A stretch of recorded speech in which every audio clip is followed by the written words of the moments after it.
From the depths of the Aegean emerges a relic that rewrites history. 2,000 years ago, someone crafted a machine so precise it could predict eclipses and chart the heavens, long before any digital computer existed. Forgotten for centuries, it lay hidden in a Roman shipwreck.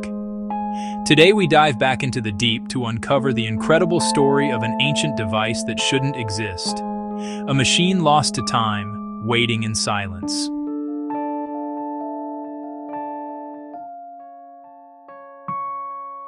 The Antikythera mechanism, the ancient computer that shouldn't exist. It was the spring of 1900. A group of sponge divers returning from North Africa took shelter near a small Greek island called Antikythera. With time to spare, they decided to explore the seabed. At about 50 meters down, they stumbled upon a vast Roman wreck, statues, amphorae, jewelry, and what looked like a lump of corroded bronze. They hauled marble torsos and pottery to the surface. They lay their finds on the deck.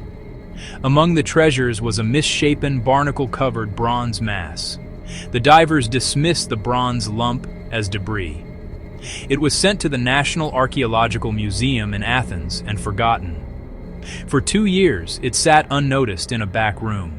Then, in 1902, archaeologist Valerio Stace examined the corroded lump and spotted a delicate gear wheel hidden in the crust.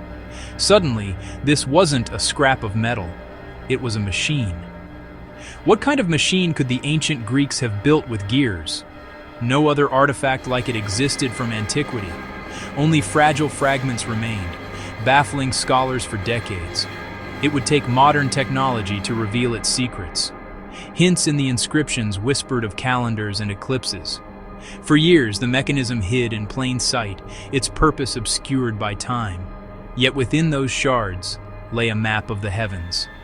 The story was just beginning, a rediscovery that would change our view of ancient science.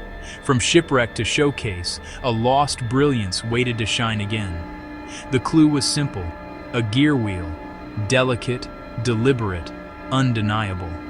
To unlock it, we would need to see inside bronze turned to stone and peer through time itself. Discovery is often patience meeting chance. With X-ray computed tomography, scientists mapped the interior of the fragments in 3 dimensions. They discovered that the device originally contained at least 37 bronze gears, cut with a precision unmatched for over a millennium. The gears meshed together to drive multiple dials on the front and back. Each dial corresponded to a celestial cycle. One dial tracked the 19-year Metonic cycle, the period after which the phases of the moon repeat on the same calendar dates. Another recorded the Saros cycle, an 18-year pattern that predicts solar and lunar eclipses. A single turn of the crank displayed the positions of the sun, the moon, and possibly even the 5 known planets. The machine even signaled when eclipses were due. The Antikythera mechanism did not merely tell time, it simulated the cosmos. It was a gear-driven orrery, a mechanical model of the heavens. Its design reveals a deep understanding of the cycles that govern the sky. Engineering and astronomy intertwined on bronze teeth. Who fashioned such a marvel?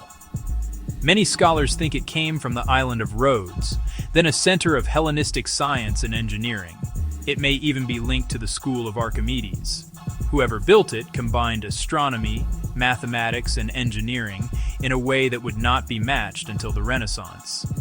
Cut with astonishing consistency, the gears spoke of skilled artisans and standardized methods. Inscriptions acted as a user manual, guiding the operator through cycles and settings. Even the moon's uneven speed was modeled with clever geometry.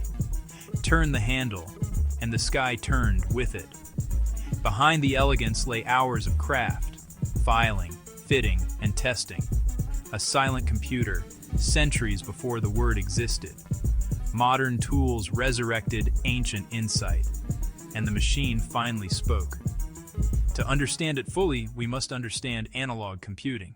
To understand the Antikythera mechanism, we must understand analog computing. In an analog computer, information is represented by continuous physical quantities. Take this slide rule. Each length stands for a number. Slide two scales together, and the distances add or subtract to give you a product or quotient. There are no ones and zeros, just positions, angles, voltages, fluid levels, or gears. Analog devices use the physical world to compute. An astrolabe measures star positions. A water clock measures time. In the Antikythera mechanism, gear ratios transform a hand's rotation into the complex cycles of celestial bodies. This idea persisted through history. In the 19th century, Sir William Thomson, better known as Lord Kelvin, built tide-predicting machines that summed dozens of sine waves using pulleys and chains. In the 1930s, Vannevar Bush created a differential analyzer that solved equations with rotating shafts and wheels. Each of these devices was an analog computer, translating mathematical relationships into mechanical motion. Analog computing excels at modeling continuous systems like tides, orbits, and electrical circuits. By harnessing physical phenomena directly, it sometimes solves equations faster and more efficiently than digital methods. That was what made the Antikythera mechanism so powerful. It harnessed the physical properties of gears to encode astronomical knowledge. Different tools, same principle. Compute by shaping motion. In a world of signals and cycles, analog thinking never truly vanished. But another paradigm would soon dominate, reshaping how we count, store, and simulate the world. For millennia, analog devices performed humanity's most complex calculations. Then, in the mid-20th century, a revolution began. Engineers discovered that electronic switches, vacuum tubes, and later transistors could represent information as discrete binary states, on or off. Strings of these binary digits could be processed by logic circuits and eventually microprocessors. Thanks to Moore's law, the number of transistors on a chip doubled every couple of years. Digital computing took over because it is extraordinarily versatile. Once you have bits, you can represent anything: numbers, text, images, sounds, and write software to simulate analog processes. As digital machines became faster, cheaper, and smaller, mechanical analog computers like the Antikythera mechanism and the tide predictor faded into obscurity. What began with gears evolved into code. The cosmos moved from metal to mathematics, yet both worlds kept time, each in its own language. And the story continued, as new problems demanded new ideas. When scaling slowed and energy costs grew, engineers looked again at the power of the continuous. But the story doesn't end there. Today, engineers face new challenges. Power-hungry artificial intelligence models, the slowing of transistor scaling, and the need for energy-efficient computation. Many are revisiting analog concepts. Neuromorphic chips, inspired by the brain, use analog circuits to simulate neurons. Optical processors and mechanical resonators promise to solve equations faster than conventional digital chips for certain tasks. The Antikythera mechanism reminds us that analog computing isn't obsolete. It's a different paradigm with unique strengths. When we seek new solutions, we often rediscover old ideas. The ancient machine's ability to model complex cycles with gears echoes in modern hardware that models neural networks using currents and voltages. Old wisdom, new tools, converging on efficiency. To look forward, we also look back, to bronze teeth that still bite into our imagination. More than 2,000 years ago, unknown Greek engineers crafted a mechanical universe. Their device sank with a ship and lay hidden beneath the waves.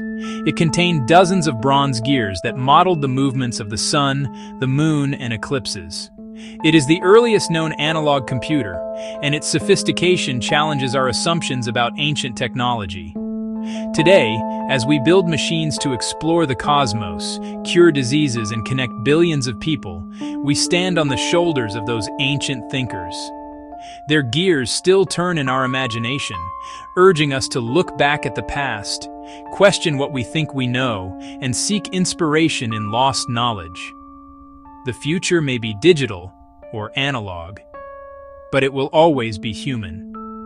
Subscribe for more journeys through the hidden connections between history and science.